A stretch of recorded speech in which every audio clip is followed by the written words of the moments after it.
1857 का विद्रोह यानी भारत में राष्ट्रवाद में क्या क्या ऐसे कार्य हुए, उनमें से एक टॉपिक आता है 1857 का विद्रोह। इसको विद्रोह और क्रांति में भी कई मतभेद मिलते हैं कि इसको क्रांति क्यों नहीं कहा गया, इसको विद्रोह क्यों कहा जाता है। इसमें विभिन्न टॉपिक है, जैसे कि विद्रोह के विभिन्न कारण, विद्रोह का विस्तार और दमन, विद्रोह की असफलता के कारण, 1857 ईस्वी के विद्रोह की प्रकृति एवं स्वरूप, 1857 ईस्वी का विद्रोह के परिणाम आदि। इन सभी टॉपिक यानी पॉइंट्स है जो इन पर देखेंगे तो समझते हैं कि 1857 का विद्रोह की शुरुआत कैसे होती है और इसको विद्रोह क्यों कहा गया, इसको क्रांति क्यों नहीं कहा गया। तो ईस्ट इंडिया कंपनी के माध्यम से भारत में अंग्रेजी शासन का तीव्र गति से विस्तार हो रहा था, जिससे न केवल अंग्रेजों की शक्ति में वृद्धि हो रही थी अपितु उनकी लालसा भी दिन पर दिन बढ़ती जा रही थी, क्योंकि पहले वो व्यापार के उद्देश्य से आए थे और धीरे धीरे पूरे भारत पर कब्जा करने लगे, जिसके कारण भारतीय शासकों के हृदय में यह भय उत्पन्न होना अत्यंत स्वाभाविक था कि वे कभी भी उनकी साम्राज्यवादी नीति का शिकार हो सकते थे, और अंततः ऐसा हुआ भी। अंग्रेजी शासन के प्रति उनके मन में असंतोष उत्पन्न हुआ, जिसके फलस्वरूप कालांतर में 1857 ईस्वी के विप्लव का विस्फोट हुआ। कुछ अंग्रेज विद्वानों ने इसे सैनिक विद्रोह की संज्ञा दी, किंतु समकालीन भारतीय इतिहासकारों ने इसे विद्रोह को प्रथम स्वतंत्रता आंदोलन का यानी स्वतंत्रता संग्राम कहा के नाम से भी संबोधित कर रहे थे। इस संदर्भ में डॉक्टर ईसे प्रसाद जी ने लिखा है कि इन घटनाओं का शाही वर्णन भिन्न भिन्न नामों सैनिक विद्रोह, भारतीय विप्लव, भारतीय विद्रोह तथा स्वतंत्रता संग्राम के नाम से जाना गया, परंतु ऐसा किसी भी प्रयास में प्रमाणिक समकालीन शाही वर्णन का अभाव है। वस्तुता की बात करें तो जब लॉर्ड कैनिंग ने लॉर्ड डलहौजी के स्थान पर भारत के गवर्नर जनरल का दायित्व ग्रहण किया तो उसने भारत में अशांति और अराजकता का अनुभव किया। ऊपरी शांति केवल एक बाह्य दिखावा मात्र था। वास्तव में लॉर्ड डलहौजी की कठोर और उत्पीड़क नीति के कारण अंदर ही निरंतर अग्नि सुलग रही थी, जो कि लॉर्ड डलहौजी ने हड़प नीति वगैरह अपना रखी थी। उसके द्वारा अंदर ही अंदर ऐसे अग्नि सुलग रही थी कि धीरे धीरे उसको समझाना इतना कठिन हो गया कि उसे समझाने में असफल रहे। यद्यपि विदेशी विद्वानों ने भारतीयों के अंग्रेजी शासन का अंत करने और देश को मुक्ति दिलाने के प्रयास को एक विद्रोह की संज्ञा दी, परंतु भारतीय विद्वानों की दृष्टि में यह कदाचित प्रथम स्वतंत्रता संग्राम ही था, क्योंकि उसका प्रथम उद्देश्य भारत में स्थापित अंग्रेजी राज्य को उखाड़ फेंकना था। वास्तव में 1857 का घटनाक्रम अंग्रेजी साम्राज्य की उस उत्पीड़नक नीतियों का परिणाम था जिसको भारतवासी लंबे समय से सहन करते आ रहे थे। इस सत्य को लगभग सभी विद्वानों ने अस्वीकार कर दिया, परंतु वस्तुतः इस महान घटनाक्रम को चाहे किसी भी नाम से पुकारा जाए, किंतु इसके विस्फोट ने अग्रलिखित कारणों का विशेष योगदान था। अब समझते हैं कि इस विद्रोह के प्रमुख कारण क्या क्या थे। इसमें कई कारण थे, जैसे कि राजनीतिक कारण हो गया, तो राजनीतिक कारण, प्रशासनिक कारण हो गया। तो राजनीतिक कारण को पहले समझते हैं। तो वास्तव में विद्रोह के उभरने का एक कारण विशेष को उत्तरदायी था, वह था ध्यानपूर्वक समझने की बात यह है कि विश्लेषण करें तो राजनीति एक ऐसा कारण था जो उसको उभरने का बहुत बड़ा काम किया था। उसमें लॉर्ड डलहौजी की हड़प नीति सबसे ज़्यादा लोगों को प्रभावित की थी, जिसमें उनके अंदर आग सुलगाने का काम किया था। लॉर्ड डलहौजी ने भारत में अंग्रेजी साम्राज्य के विस्तार के लिए प्रत्येक संभव प्रयास किए और उसने अपनी हड़प नीति को यहाँ अत्यंत कठोर से लागू कर रहा था। उसने किसी भी देशी निसंतान शासक को उत्तराधिकार के रूप में पुत्र को गोद लेने की आज्ञा नहीं दी। इस सिद्धांत के आधार पर सतारा, जैतपुर, संबलपुर, झांसी और नागपुर आदि का ब्रिटिश साम्राज्य में विलय कर लिया गया, जिसमें झांसी की रानी भी उसी अग्नि में सुलग गईं और उनका भी वहीं में जल गईं, और उन्होंने एक शुरुआत ऐसी कर दी लड़ कर के, जिसमें उनकी गाथा को हम पढ़ते हैं तो एक लगता है कि हम भारत के निवासी हैं और हमें वास्तव में इस लॉर्ड डलहौजी जैसे लोगों के विरोध उचित था। लॉर्ड डलहौजी के द्वारा लिया गया एक अत्यंत निंदनीय कदम था। इस नीति के कारण अन्य देशी राजा भी भयांक्रांत हो गए और उनके हृदय में अंग्रेजी शासन के प्रति संदेह और चिंता का संचार हुआ। अतः अपने हितों की सुरक्षा के लिए वह अंग्रेजी साम्राज्य को उखाड़ फेंकने के संबंध में चिंतन करने लगे। इस पर लुडलो ने लाल डलहौजी की नीति की भर्त्सना करते हुए लिखा है कि निश्चित रूप से भारत के निवासी मानव श्रेणी से नीचे समझे जाते थे। यदि उन परिस्थितियों में उनकी भावनाओं में सत्ता हड़पने वालों और उनके शिकार होने वालों के प्रति कोई संवेदना होती तो उनमें भी कुछ न कुछ भावनाएं रहती। इसके बाद देखते हैं अवध का अंग्रेजी साम्राज्य में विलय कैसे हुआ। तत्कालीन भारत की अवध प्रांत की राजधानी लखनऊ थी और वहां पर नवाब वाजिद अली शाह का शासन था, जो सदैव अंग्रेजों का वफादार रहा। लाल डलहौजी ने अपनी कठोर नीति के कारण अवध की रियासत पर कुप्रबंध का आरोप लगाकर उन्हें ब्रिटिश साम्राज्य में विलय कर लिया, जिससे देशी रियासतों के राजाओं और जनता के हृदय में अंग्रेजी शासन के प्रति भय, संदेह और अविश्वास भाव बढ़ने लगा कि कब उन्हें भी हमें आप में मिलाने के लिए हड़प लिया जाए। अंग्रेजों की सत्यनिष्ठा पर संदेह करने लगे अंग्रेज विद्वान लुड्डो ने इस नीति की आलोचना करते हुए स्पष्ट लिखा है कि निश्चय ही भारत में कोई ऐसी स्त्री या बच्चा नहीं था जो हमारी इस विलीनीकरण की नीति का कारण हमारा शत्रु न हो गया हो।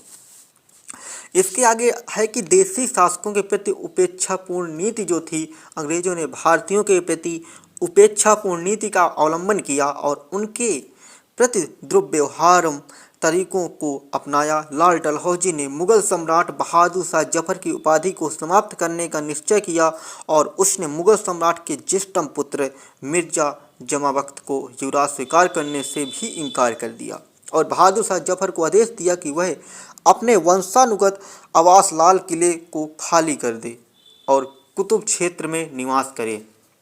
इसी प्रकार लाल डलहौजी ने पेशवा बाजीराव द्वितीय के दत्तक पुत्र नाना साहब के साथ भी अन्यायपूर्ण व्यवहार किया और उन्हें चेतावनी दी कि उनकी बिहार की जागीर उनसे कभी भी वापस ली जा सकती है। लाल डलहौजी की साम्राज्यवादी नीति कदाचित देशी राजाओं को उचित प्रतीत हुई और उसे अपना अपमान समझकर वे अंग्रेजों से, यानी जो वहाँ के राजा थे, उन्होंने अपना अपमान समझकर वे अंग्रेजों को बदला लेने के लिए तत्पर हो गए। नेपियर का अधोलिखित कथन भारतीयों के प्रति अंग्रेजों के व्यवहार का स्पष्ट दिग्दर्शन करता रहा। काश मैं 12 वर्ष के लिए भारत का सम्राट होता तो कोई भी भारतीय युवराज नहीं होता, कोई निजाम के संबंध में सुनता, नेपाल हमारा होता। अंग्रेजों की दासता से मुक्ति की अभिलाषा भी राजनीतिक कारण के अंतर्गत आता है, जिसमें अंग्रेजों ने अपनी साम्राज्यवादी लिप्सा की तुष्टि के लिए मैसूर के शासक मराठों एवं अन्य भारतीय देश रियासतों पर विजय प्राप्त करने की उनकी स्वतंत्रता हरण कर लिया और हमारे देश में कंपनी के शासन की स्थापना कर ली। प्रारंभ में अंग्रेजों ने भारत में मुगल सम्राट के प्रतिनिधि के रूप में अपनी सत्ता स्थापित की थी, परंतु कालांतर में उन्होंने मुगल सम्राट को चुनौती दे दी और अपेक्षा करते हुए उन्होंने नैतिक दृष्टि से अंग्रेजों का एक कदम मुगल सम्राट के विरुद्ध विद्रोह ही था। इसलिए लोग मन ही मन अंग्रेज से द्वेष करने लगे और जनसाधारण सैनिकों ने संयुक्त रूप से ब्रिटिश सत्ता को भारत से उखाड़ फेंकने के प्रयास किया। संभवतः इसीलिए अंग्रेजों की आलोचना करते हुए एक यूरोपीय विद्वान ने लिखा था कि 1847 में यदि कोई बागी था तो वह ईस्ट इंडिया कंपनी थी। अगला कारण था राजनीति में कि क्रीमिया व अफगानिस्तान के युद्ध का प्रभाव। अफगानिस्तान में अंग्रेजी सेना को 1841-42 ईस्वी में जिस असफलता का और सर्वनाश का सामना करना पड़ा, उसे के कारण ईस्ट इंडिया कंपनी की भारतीय सेना के अनुशासन पर विपरीत प्रभाव पड़ा था। भारत के लोगों को यह विश्वास हो गया था कि अंग्रेजी सेना अजेय नहीं है और दृढ़ निश्चय और संकल्प होकर कोई भी उसे पराजित कर सकता है।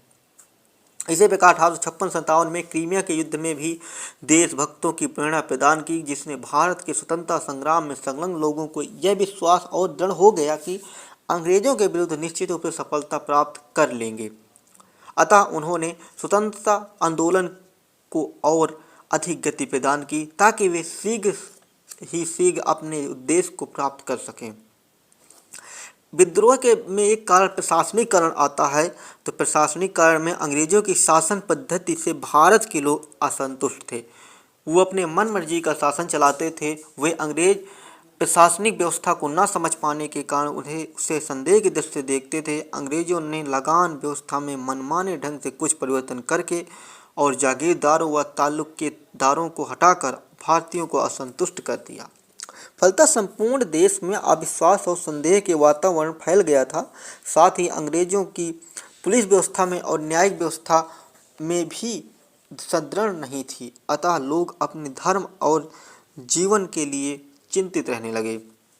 अंग्रेजों ने भारतीयों पर अपनी सर्वोच्चता को थोपने का प्रयास किया और भारतीयों के संपर्क में आना ही बंद कर दिया। अब वो समझ रहे थे कि हम बड़े हैं, हम इनसे छोटे लोगों के साथ कैसे रहें। अब तक न्यायालय में फांसी का प्रयोग होता था, किंतु अंग्रेजों ने सत्ता ग्रहण करने के बाद फांसी के स्थान पर अंग्रेजी को न्यायालय में भाषा बना दी, जो आज भी बनी हुई है। प्रेजेंट टाइम में देखें, जिसके फलस्वरूप जनता नाराज हो गई। इतना ही नहीं, अंग्रेजों ने भारतीयों को योग्यता के आधार के बाद भी प्रशासनिक सेवा में सम्मिलित होने की आज्ञा नहीं दी। उनका एकमात्र लक्ष्य केवल अंग्रेजों को महत्वपूर्ण पदों पर नियुक्ति करना था।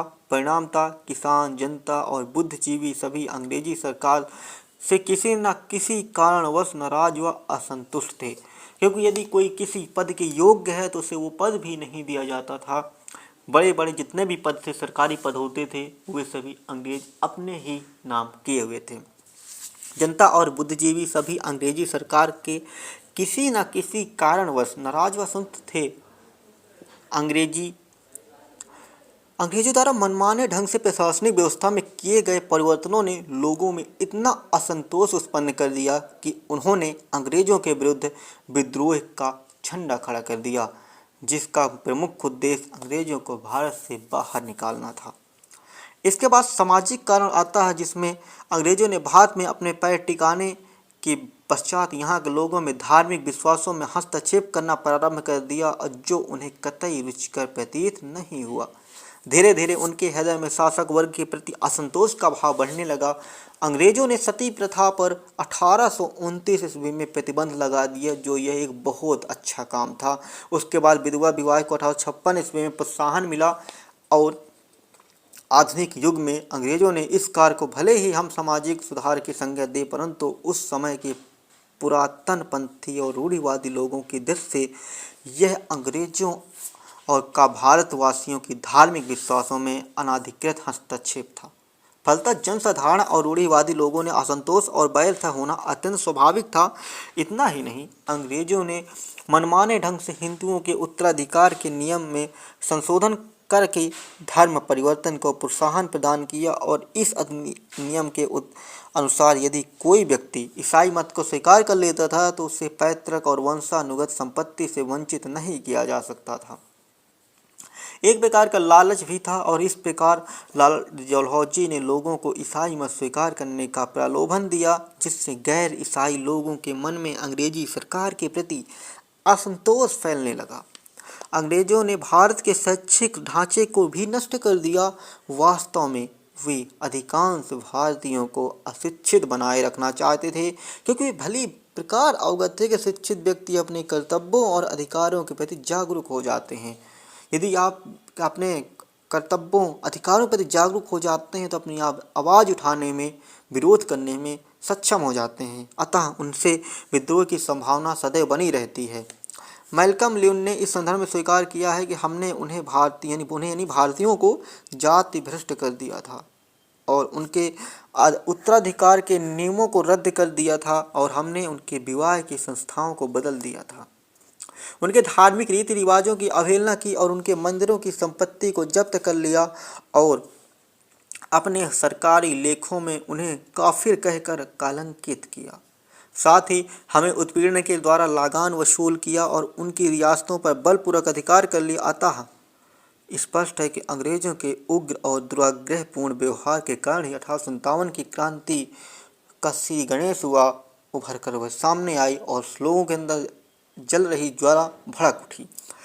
अंग्रेज लेखक ने उपयुक्त मत को यह स्पष्ट किया है कि सभी अंग्रेजों का भारत के प्रति दृष्टिकोण एक समान नहीं था, परंतु पूर्णतः सच है कि अंग्रेजी शासन में हिंदुओं को बड़े पैमाने पर ईसाई धर्म में दीक्षित करने का प्रयास प्रारंभ कर दिया गया था।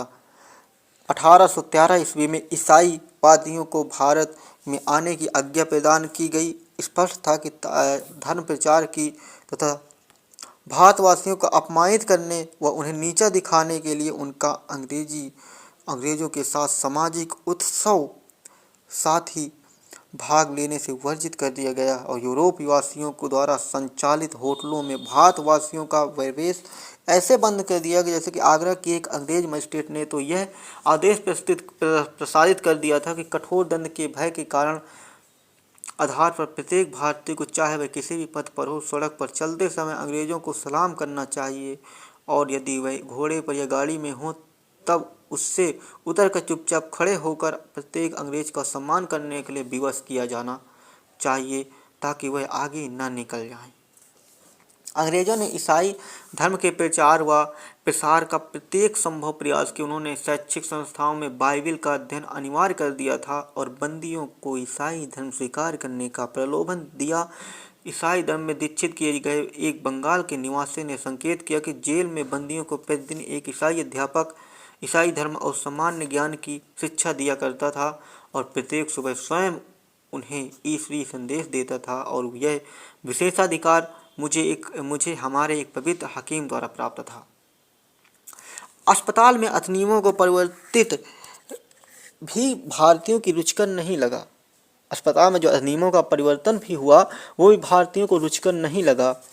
1849 ईस्वी में सहारनपुर में एक विशाल अस्पताल के निर्माण के आदेश के बाद सभी जातियों और धर्मों के लोगों को वहां इलाज कराने के लिए प्रेरित किया गया, परंतु साथ ही व्यक्तिगत चिकित्सकों को दवा देना और बीमार व्यक्ति को देखभाल में वंचित कर दिया गया, क्योंकि अंग्रेजों की दृष्टि से उनका ज्ञान पर्याप्त नहीं था। परंतु वास्तविकता यह थी कि अंग्रेज समस्त भारतवासियों की प्रतिष्ठा और सम्मान पर प्रहार करते रहते थे। हमेशा वह ऐसा ही चाहते थे ताकि भारतवासी अपने आप को नीचा समझें, उन्हें हमेशा नीचा ही दिखाते रहे। अंग्रेजों के उपयुक्त कार्यों के भारतवासियों के हृदय में यह संदेश उत्पन्न हो गया कि वे उनकी धार्मिक विश्वासों और सामाजिक परंपराओं के हस्तक्षेप करने, उनकी संस्कृति को नष्ट करके और जिसे भारतवासियों के हृदय में तीव्र असंतोष की ज्वाला धधक उठी और विद्रोह का विस्फोट हो गया। इसमें एक आर्थिक कारण यह है कि 19वीं शताब्दी में इंग्लैंड में औद्योगिक क्रांति का सूत्रपात हो चुका था। फलतः इंग्लैंड में अनेक बड़े बड़े कारखानों की स्थापना हो गई थी। इन कारखानों को भली भांति चलाने के लिए अंग्रेजों को न केवल कच्चे माल की आवश्यकता थी अपितु इनमें निर्मित माल की बिक्री के लिए उन्नत बाजारों की भी जरूरत थी। अंग्रेजों ने अपने उपनिवेश भारत के स्थानीय उद्योगों का विनाश करके अपने उद्योगों को पनपने का अवसर दिया और उनका भारतीय उद्योगों के प्रति विनाशकारी दृष्टिकोण पूरी तरह से स्वार्थ पर आधारित था। अंग्रेजों की स्वार्थ प्रियता के कारण भारत के लोग कच्चा माल विदेशों में जाने लगा, अपितु विदेशों में निर्मित माल की बिक्री भारत में होने लगी। अंग्रेजों ने भारतीय जुलाहों का विवश किया कि वे कंपनी के लिए कार्य करें। उन्होंने अपनी स्वार्थ सिद्धि हेतु भारत में निर्यात होने वाले कच्चे माल पर बहुत कम कर लगाया और जो निर्मित माल इंडिया में आता था उस पर भी अत्यंत कम कर लगाया ताकि इंग्लैंड से निर्मित माल सरलता से भारतीय सामान की तुलना में सस्ता होने के कारण यह बिक सके। साथ ही भारत से इंग्लैंड जाने वाले माल पर अधिक कर लगाकर उसकी इंग्लैंड में बिक्री के अवरुद्ध कर दिया। इससे भारत का कपड़ा उद्योग अत्यंत प्रभावित हुआ और बहुत बड़ी संख्या में लोग बेरोजगार हो गए। 1834 से 35 ईस्वी में भारत के governor general Lord William Bentinck ने इस संदर्भ में लिखा है कि व्यापार के इतिहास में उनके समांतर और कोई दुखपूर्ण उदाहरण नहीं है। भारत का मैदानी क्षेत्र कपड़ा बुनकरों के अस्थिपंजरों से श्वेत हो गया है। वास्तविकता ऐसी रही कि यह अंग्रेजों के उदय से पूर्व भारत में केवल एक कृषि प्रधान देश नहीं था अपितु यहाँ के उद्योग धंधे में अत्यंत विकसित क्षेत्र था, जिसके कारण भारत के विदेशों से पर्याप्त दौलत अर्जित करता था। स्वयं एक अंग्रेज लेखक ने उल्लेख किया है कि जब पश्चिम के साहसिक व्यापारियों ने भारत में प्रवेश किया था तब यहाँ का औद्योगिक विकास किसी भी प्रकार से यूरोप के राष्ट्रों से गिरा हुआ नहीं था, लेकिन अंग्रेजों ने भारतीय व्यापार को नष्ट कर दिया और भारत की दौलत से अपने खजाने को भरते रहे, जिसके फलस्वरूप भारतवासी गरीबी में डूब गए। एक अंग्रेज व्यक्ति मार्टिन ने भी इस संदर्भ में लिखा है कि भारत उतना ही निर्माता देश है जितना कि कृषि प्रधान। वह एक निर्माता देश है और उसके भिन्न भिन्न प्रकार से उत्पादन शताब्दियों का तक विद्यमान रहे हैं। कोई राष्ट्र उनका मुकाबला नहीं कर पाया है। उनके भिन्न भिन्न प्रकार के उत्पादक शताब्दियों तक विद्यमान रहे हैं और कोई राष्ट्र उनका मुकाबला नहीं कर पाया है। अब उन्हें एक कृषि प्रधान देश में परिवर्तित करना भारत के साथ अन्याय करना है। अंग्रेजों की आर्थिक शोषण की नीति के कारण भारत में 1770 ईस्वी में एक भयंकर अकाल पड़ा, जिसके फलस्वरूप पूर्णिया जिले में 1/3 जनसंख्या काल के गाल में समा गई।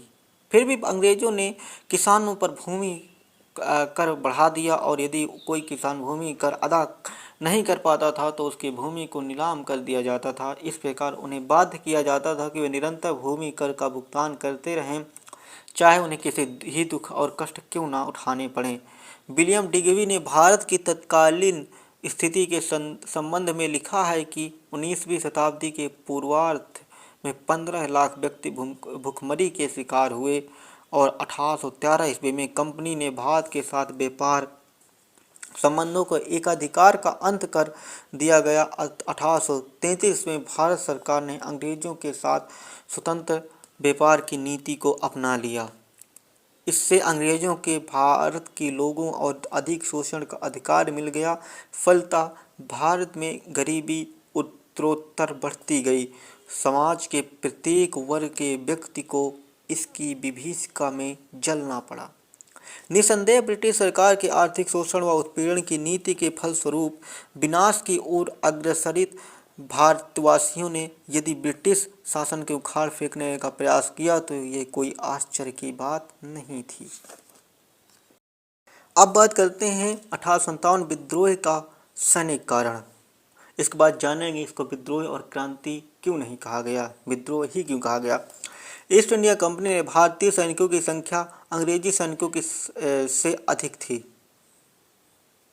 किंतु उन्हें अंग्रेजी सरकार में कई शिकायतें थी। भारतीय सैनिकों को अंग्रेजी सैनिकों की तुलना में बहुत कम वेतन दिया जाता था। उनके लिए प्रोन्नति के अवसर भी न्यून थे। साधारणतः उनको उसी पद पर कार्यमुक्त होना पड़ता था जिस पर उसकी भर्ती की जाती थी। साथ ही उनके प्रति अंग्रेज अधिकारियों का व्यवहार भी अत्यंत अभद्र था। यदि कोई भारतीय सैनिक अपनी बुद्धिमत्ता, योग्यता और क्षमता के कारण ख्याति अर्जित करने लगता था तो उसे सेवा से मुक्त कर दिया जाता था। अतः स्पष्ट था कि भारतीयों सैनिकों में असंतोष का कारण पहले से ही व्याप्त था। परंतु जब अंग्रेजों ने बिना किसी कारण का अवध का विलय अंग्रेजी साम्राज्य में कर लिया तब भारतीय सैनिकों का असंतोष और भी बढ़ गया और असंतुष्ट सैनिकों के असंतोष को देखते हुए सर हेनरी लॉरेंस ने कहा है कि यदि असंतुष्ट सैनिकों के साथ न्याय नहीं हुआ तब वे स्वयं इस समस्या के छुटकारे पाने के लिए मार्ग खोजने लगेंगे। मौलाना आज़ाद ने भी अवध के विलय पर टिप्पणी करते हुए लिखा था कि अवध के विलय में सैनिकों में विद्रोही भावनाओं का संचार हुआ है। जन साधारण को भी इसके धक्के लगा है।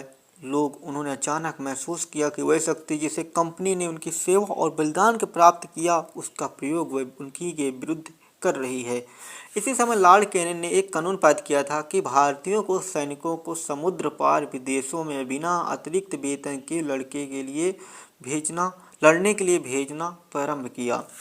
हिंदू अपनी धार्मिक भावनाओं के कारण समुद्र पार देशों में जाने के इच्छुक नहीं थे, अतः उनके असंतोष और भी वृद्धि हुई। बैरकपुर में बंगाल के सैनिकों ने बर्मा, म्यांमार और सिंध में बिना अतिरिक्त भत्ते से जाने से साफ इनकार कर दिया। अंग्रेजी सरकार का विश्वासघात का आरोप लगाया और उनके असंतोष का सजीव उदाहरण दिया। अंग्रेजों के व्यवहार में सैनिक व असैनिक दोनों वर्गों को रुष्ट कर दिया। फलतः उन्होंने अंग्रेजी सरकार के विरुद्ध विद्रोह का झंडा खड़ा करने का निश्चय लिया। डॉक्टर ताराचंद ने भी इस संदर्भ में कहा है कि हिंदुओं के सम्मान को ठेस लगी, शाही परिवारों का निरादर किया गया, लोग शक्तिशाली विदेशी सरकार के सामने घुटने टेकने पर बाध्य हुए। अतः दोनों सैनिक व असैनिक सरकार के विरुद्ध शस्त्र उठाने के लिए तत्पर हो गए। इस तनावपूर्ण वातावरण में सिपाहियों को चर्बी वाले कारतूस चलाने के लिए मजबूर किया गया। उन्हें दिए गए चर्बी वाले कारतूस जिन्हें दांतों से तोड़कर चलाना पड़ता था और जिन पर गाय और सूअर की चर्बी लगी होने की बात फैल गई। इससे सैनिकों में भी भड़क गए। कुछ इतिहासकारों ने यहाँ तक लिखा कि यदि 1857 में चर्बी वाले कारतूस घटना न होती तो शायद भारत में क्रांति भी न होती। भिन्न भिन्न विद्वानों ने चर्बी वाले कारतूस के संबंध में अलग अलग ढंग से वर्णन किया है। एक प्रमुख सैनिक अधिकारी ने इस संबंध में उल्लेख किया था कि शनफील्ड राइफल में एक विशेष प्रकार के कारतूस का प्रयोग किया जाता था जिसमें सूअर और गाय की चर्बी का इस्तेमाल किया जाता था। इसी प्रकार फील्ड मार्शल लॉर्ड रॉबर्ट्स ने लिखा है कि कारतूसों के निर्माण में जिस चिकने पदार्थ का प्रयोग किया गया था उसे निसंदेह सूअर और गाय की आपत्तिजनक चर्बी से निर्मित किया गया था। क्योंकि इसी समय अंग्रेजों द्वारा भारतवासियों को ईसाई धर्म में दीक्षित किए जाने के प्रयास किए जा रहे थे, अतः भारतीय सैनिकों को यह महसूस हुआ कि चर्बी वाले कारतूस तो माध्यम से ही अंग्रेज उनके धर्म को खंडित करने की साजिश रच रहे हैं, उन्हें ईसाई धर्म में स्वीकार करने का षड्यंत्र रच रहे हैं। अतः उन्होंने धर्म भ्रष्ट होने के स्थान पर ऐसे शासन को उखाड़ फेंकने का निश्चय किया जो उनकी धार्मिक भावनाओं से खिलवाड़ करना चाहता था। प्रसिद्ध इतिहासकार लीके ने भी लिखा है कि भारतीय सैनिकों ने जिन बातों के कारण विद्रोह किया है उनके अधिक शक्तिशाली तथ्य कभी किसी विद्रोह को वैध घोषित करने के लिए हो ही नहीं सकते। उपरोक्त वर्णन से यह स्पष्ट होता है कि क्रांति के कारणों में मसाविदा पहले से ही विद्यमान है, किंतु चर्बी वाले कारतूस की घटना कारणों बारूद की चिंगारी का काम किया और आग में घी डालने जैसे काम किया, जिससे विद्रोह में ज्वाला भड़क उठी और विद्रोह में विस्तार हुआ। उसके बाद उसका दमन भी हो गया था। इस क्रांति से जो विद्रोह हुआ इसको विद्रोह इसलिए कहा गया था क्योंकि इसमें जो सैनिक ने विद्रोह किया था, सैनिक लोगों ने इसका विरोध किया था और सैनिक वो थे वो उसी सरकार में थे। यदि कोई सरकार के अंदर ही विद्रोह किया जाता है तो वह